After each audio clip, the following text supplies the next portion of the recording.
Thank you. Always. Okay, let's see what we're talking about today. Seggs. Seggs? Today we're going to talk about desire and why it is so important. And no, doing it is not the same as love, all right? It's not.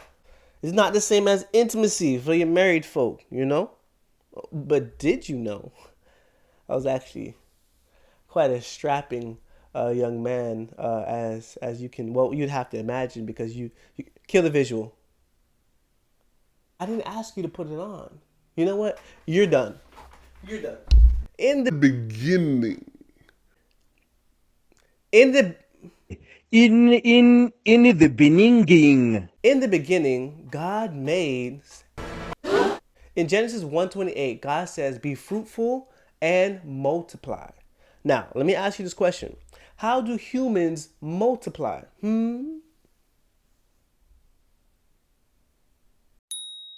Tell me this. Why?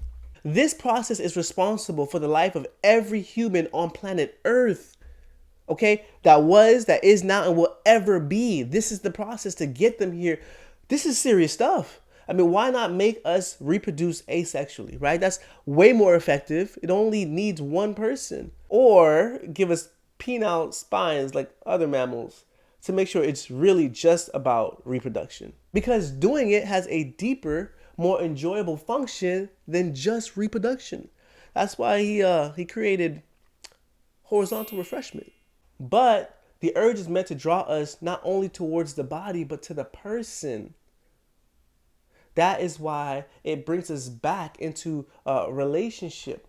It's supposed to be an ingredient of authentic love. The truth and the intent behind it is not just reproduction. It also initiates intimacy. And that's why it works so well in marriage. I got married at 18. Damn. Calm down.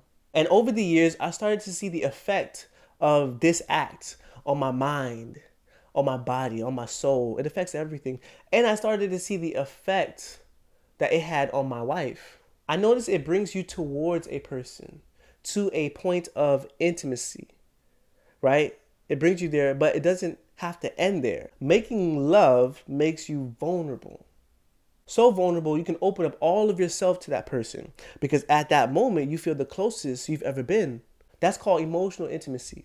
Or it can initiate physical intimacy, right? People like to cuddle. Hashtag cuddle life. The key is bumping uglies is supposed to do that. Scientifically, it releases oxytocin, the feel good bonding hormone. And you have this interest to dig deeper into getting to know who that person is. Really. I say the word know intentionally because that's the word the Bible used. Look at Genesis 1:28. It says this. Adam knew Eve, his wife, and she conceived and bore Cain.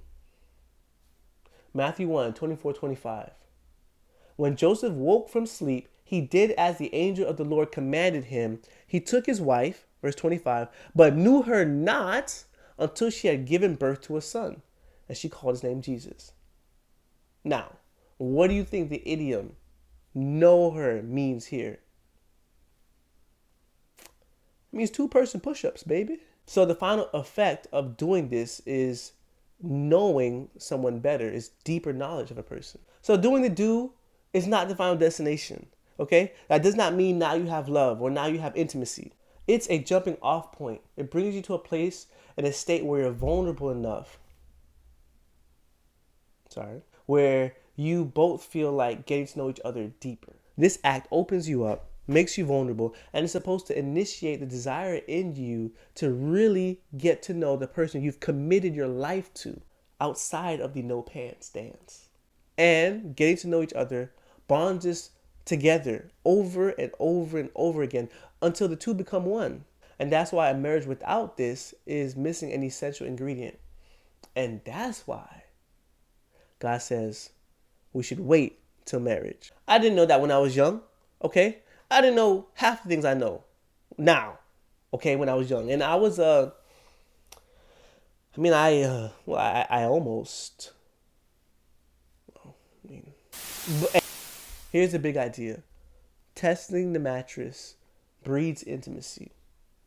Make sure that when you start breeding, you're doing it right. And speaking of the right thing, I can't end this video without talking about what God says. Yes, he says wait to marriage. And right now, I could give you a list of consequences that you've heard before to try to scare you into accepting that. But that won't work. Will it? Babies, birth control messes up your body. Abortions can be scarring emotionally and physically. Diseases, babies may not have a good mental health after emotional heartbreak, emotional suffering. Babies, people lose interest after they start, right? Dudes do it too much and you get ED, right? Can't get it up.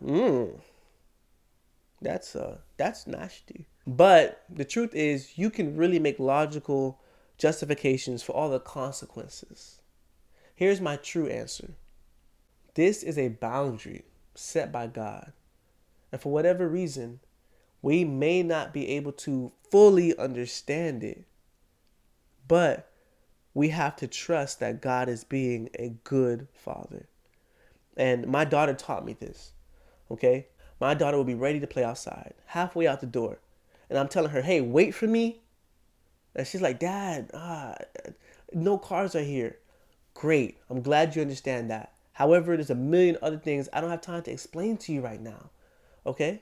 You can't even be outside without an adult in the first place. I need you to trust I'm being a good father as I'm setting this boundary. You may not be able to fully understand. It's like me speaking to my daughter now, she's 2, like she's 15 or 25. I could do that. I could explain to her about how to get a home loan or how to get an apartment, but she's not ready for that yet, even if she thinks she is. And I would just be wasting my time. And so I'm waiting to have that conversation. And in the same way, we have to trust that God's being a good father when he says, listen, when it comes to this, get married first, then we'll talk. Also, if you've been active already, God is not condemning you. I'm not judging you. Like I said before, it's hard out here. Okay? It's hard. God made the rule, but that doesn't mean the rule isn't difficult. You know what I mean? Huh? You know, you know, I thought about kicking the hot dog down the hallway a couple times before, and no one can judge you for falling short of one of God's commandments because in many ways we all fall short.